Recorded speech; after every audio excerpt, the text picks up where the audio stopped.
und willkommen bei der Lately Show mit mir, Florian Strelitz. Immer noch aus meinem Wohnzimmer, das auch weiterhin einen kleinen Atommeiler in seinem Keller stehen hat, um damit Kryptowährungen zu schürfen. Alles sogar grün, seitdem die EU die Atomenergie als grüne Energie deklariert hat und damit mein Wohnzimmer sogar ein paar grüne Investoren an Land ziehen konnte. Investoren wie BlackRock, Tenor, Sat.1, BP, Nestle und das Sinaloa-Kartell. Nur einer davon ist ein böser Drogendealer, der seinen Scheiß versucht an jeder Schule und das Volk zu bringen. Und es ist nicht das Sinaloa-Kartell, denn selbst die würden den Scheiß von Sat.1 nicht ungestreckt auf die Menschheit loslassen. Wie ansonsten Sat.1. Aber kommen wir jetzt zu unserem Thema heute Abend und schauen einmal auf Kryptowährungen. Und wenn du dich jetzt fragst, was ist denn schon wieder Kryptowährung, dann zum einen Hallo Boomer und zum anderen lassen wir uns das doch mal von einer total seriösen Bank erklären, die sogar fast so seriös ist wie Wirecard. Kryptowährungen sind digitale Währungen, mit denen du online bezahlen kannst. Sie können auch als Investment betrachtet werden. Da ihr Wert sich aber ständig ändert, ist das nichts für schwache Nerven. Dank fortschrittlicher Verschlüsselungsmethoden müssen Transaktionen mit Kryptowährungen nicht erst von einer Drittpartei wie etwa einer Bank kontrolliert werden. Seit der Einführung von Bitcoin sind tausende Kryptowährungen auf den Markt gekommen. Manche sind wirklich revolutionär und andere eher weniger.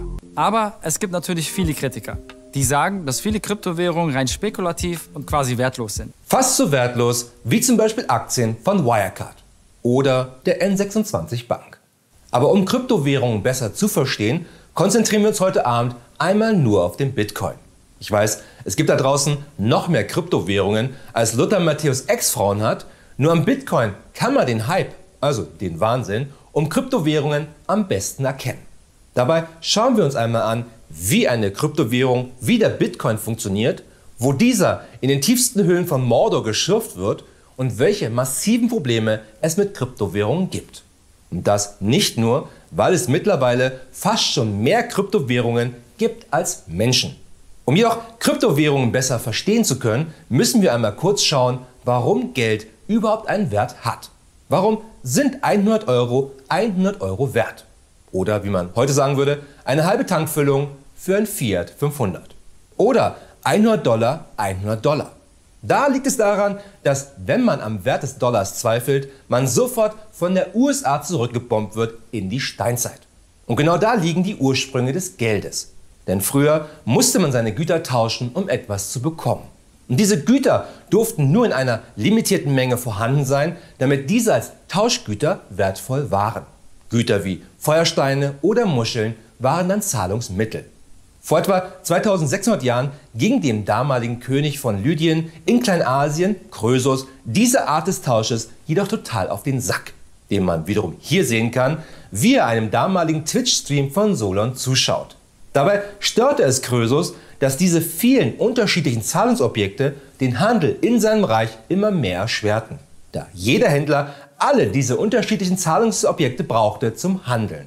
Da Krösus jedoch in Gold und Silber einen Wert sah, begann er selbiges als Münzen zu pressen, deren Wert bestimmt war durch das Gewicht an Gold oder Silber in diesen Münzen. Leider hatte Krösus das nur nicht beim damaligen lydischen Patentamt angemeldet, weswegen immer mehr andere Staaten seine Idee übernahmen. Und so entstand das Geld. Ein Problem war nur, dass man dieses ganze Geld bei sich rumschleppen musste, damit es nicht geklaut werden konnte. Das ging damals zu Zeiten von Krösus noch ganz gut mit Leibeigenen, die das schleppen mussten. Dabei waren Leibeigene so etwas wie heutige Praktikanten in Firmen oder Kinder für Eltern. Dementsprechend entstanden damals Institutionen, die das Geld nur allzu gerne für eine kleine Gebühr lagerten und damit sicherstellten, dass es nicht geklaut werden konnte. Und so hätte die Welt der Banken schön weitergehen können, hätte nicht jemand diese Macht der Banken über unser Geld als total unlol angesehen und als Gegenantwort den Bitcoin erfunden. Der Erfinder des Bitcoin ist ein bis heute unbekannter Entwickler mit Pseudonym Satoshi Nakamoto. Er schrieb 2008 eine Abhandlung über ein alternatives digitales Bezahlsystem und nannte es Bitcoin. Statt bedrucktem Papier und unhygienischem Kleingeld speichert man Bitcoins auf einem Smartphone. Das Überweisen von Bitcoins ist völlig unabhängig von Banken und sehr einfach. Weltweit vernetzte Computer bilden das Bitcoin-Kernsystem. Jede Transaktion wird erst durch das System verifiziert und dann in einem digitalen Kassenbuch der Blockchain bislang fälschungssicher und genau protokolliert. Und das klingt auch bisher ganz cool, oder? Vor allem, weil man für Kryptowährungen wie den Bitcoin keine Bank braucht, die auf den Bitcoins sitzt und dabei den Preis eines Bitcoins selber festlegen kann. Allerdings bei den massiven Schwankungen des Bitcoins könnte man sich das schon irgendwie wieder wünschen. Nur wie entsteht denn dieser Bitcoin?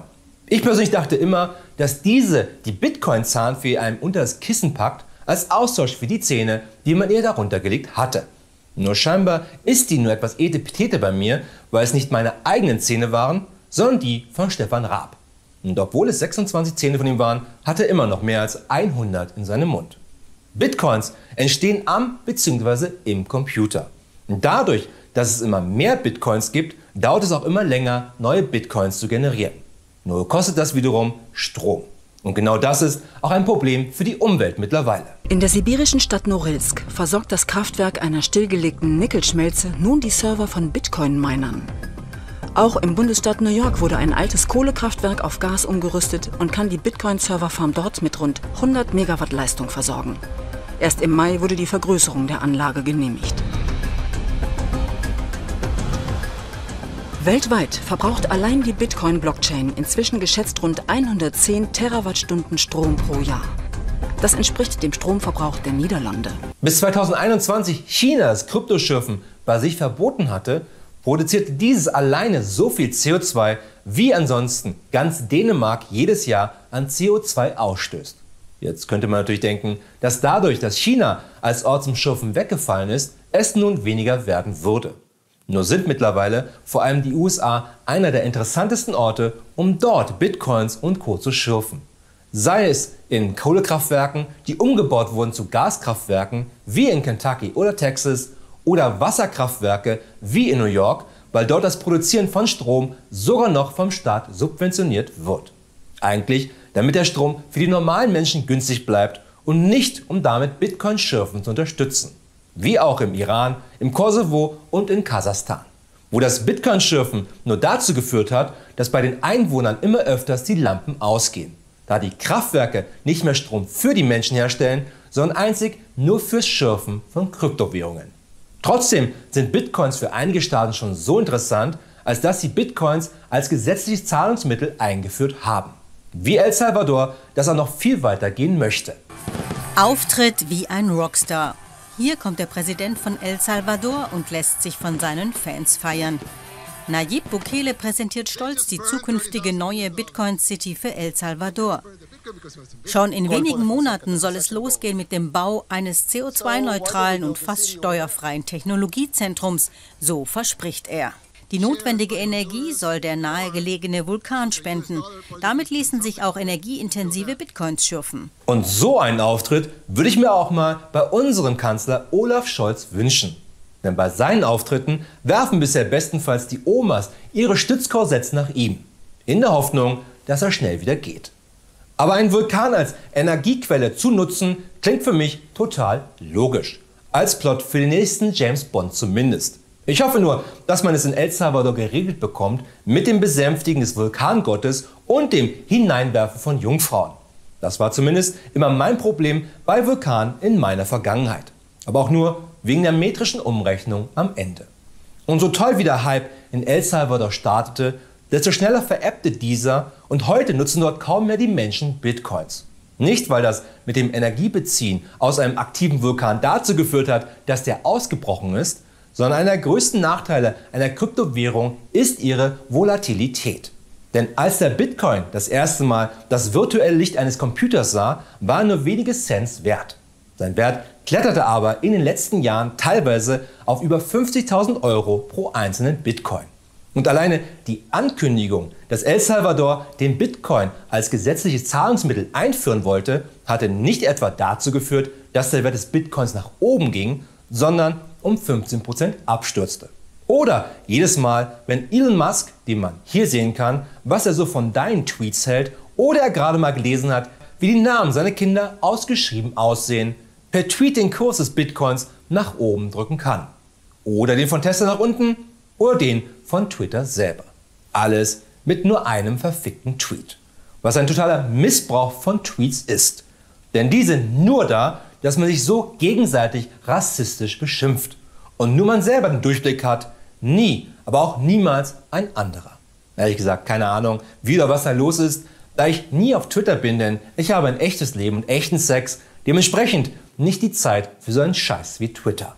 Nur diese Volatilität, also sowohl meines Sexlebens als auch des Wertes von Bitcoin in den letzten Jahren, ist neben der Umweltverschmutzung beim Schürfen eines der größten Probleme. Gerade im Gegensatz zum normalen Geld.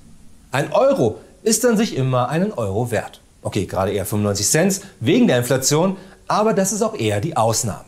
Nur hält diese teilweise drastischen Schwankungen und massiven Verluste andere Länder nicht auf, nun selber einen eigenen Anteil am Kuchen der Kryptowährungen haben zu wollen.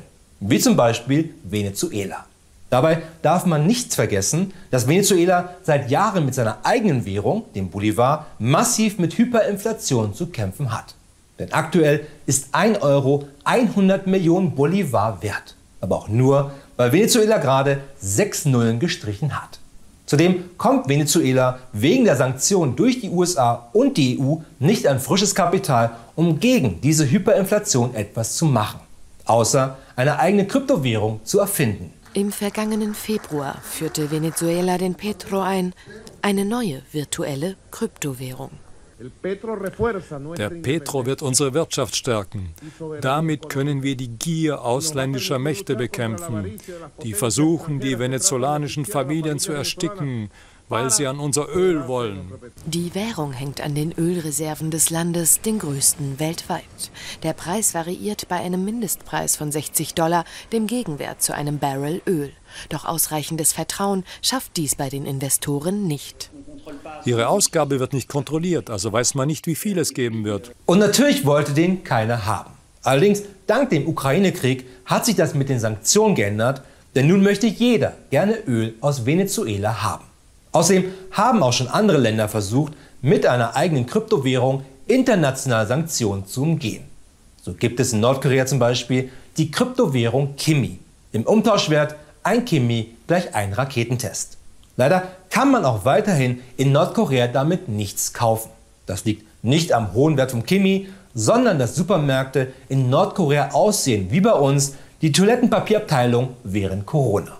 Deswegen die Menschen in Nordkorea wieder zum Tauschhandel der Steinzeit übergehen mussten, um nicht zu sterben.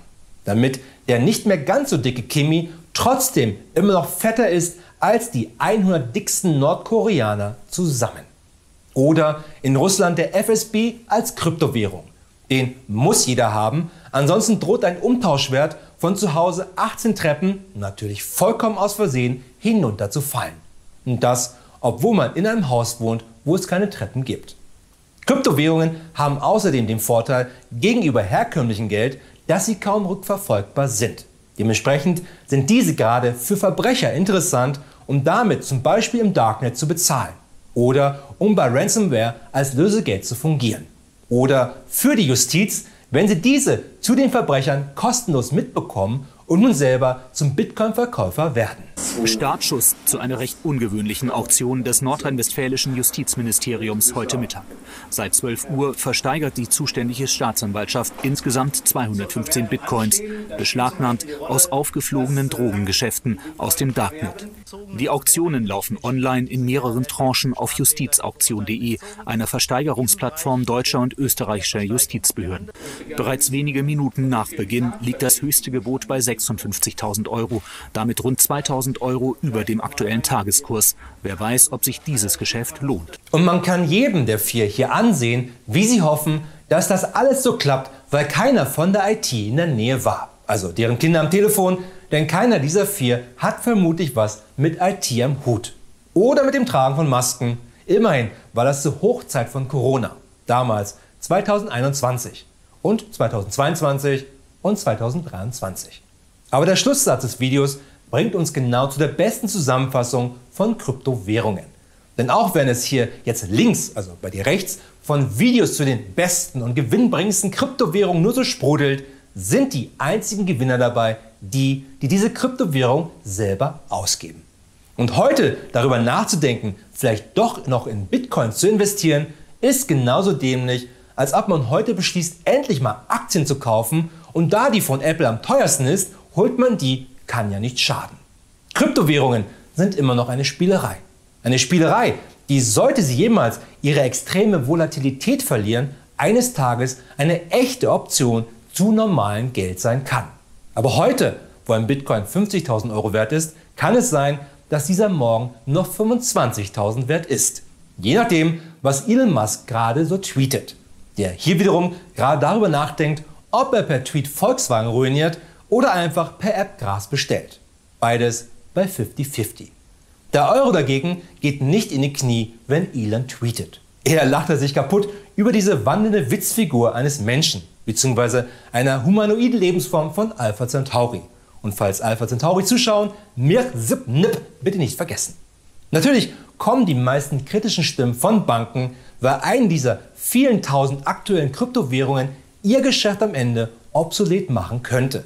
Nur dabei arbeitet fast jede Bank selber an Lösungen, um die Sicherheit aus der Blockchain, wie beim Bitcoin, auf ihr Geschäftsfeld zu übertragen.